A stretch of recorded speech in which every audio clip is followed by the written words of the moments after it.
നമസ്കാരം, ഭാരത് ലൈവിലേക്ക് സ്വാഗതം. തൃശൂരിൽ സുരേഷ് ഗോപി 20,000 വോട്ടുകൾ വരെ ഭൂരിപക്ഷം നേടുമെന്നാണ് BJP ജില്ലാ കമ്മിറ്റിയുടെ കണക്കുകൂട്ടൽ.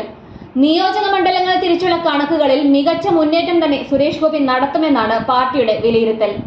അതിൽ തന്നെ ഹിന്ദു വോട്ടുകൾ ഏറെയുള്ള തൃശൂർ നിയോജക മണ്ഡലത്തിൽ വലിയ ഭൂരിപക്ഷം തന്നെ അദ്ദേഹത്തെ കാത്തിരിക്കുന്നുണ്ടെന്നാണ് പാർട്ടി കണക്കുകൂട്ടുന്നത്. തൃശൂരിൽ മാത്രം ഏകദേശം 10,000 വോട്ടിലധികം സുരേഷ് ഗോപി മറ്റുള്ളവരെക്കാൾ അധികം നേടും. ഇവിടുത്തെ ഹിന്ദു വോട്ടുകൾ മുഴുവൻ സുരേഷ് ഗോപിയെ കേന്ദ്രീകരിച്ചു എന്നാണ് അവർ കരുതുന്നത്. ഇതിനു പുറമെ മത്സ്യത്തൊഴിലാളികളുടെ പ്രധാന മേഖലയായ നാട്ടികയിൽ നിന്നും കൂടുതൽ വോട്ടുകൾ സമാഹരിച്ചുവെന്നും വിലയിരുത്തലുണ്ട്. ഈ നിയോജക മണ്ഡലത്തിൽ മാത്രം 5,000 വോട്ടുകൾ പിടിക്കുമെന്നാണ് കരുതുന്നത്.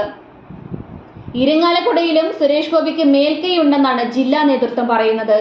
കരിവന്നൂർ ബാങ്ക് അഴിമതി കേസ് സുരേഷ് ഗോപിക്ക് തുണയാകുമെന്നും പാർട്ടി നേതൃത്വം വിലയിരുത്തുന്നു. ഇവിടെ സുരേഷ് ഗോപി 5,000 വോട്ടുകളുടെ ഭൂരിപക്ഷത്തിൽ മുന്നേറും. ഇതെല്ലാം ചേർത്താണ് 20,000 എന്ന കണക്ക് അവർ മുന്നോട്ട് വയ്ക്കുന്നത്. കഴിഞ്ഞ തവണ മണ്ഡലത്തിൽ ആകെ സുരേഷ് ഗോപിക്ക് ലഭിച്ചത് 2,93,822 വോട്ടുകളാണ്.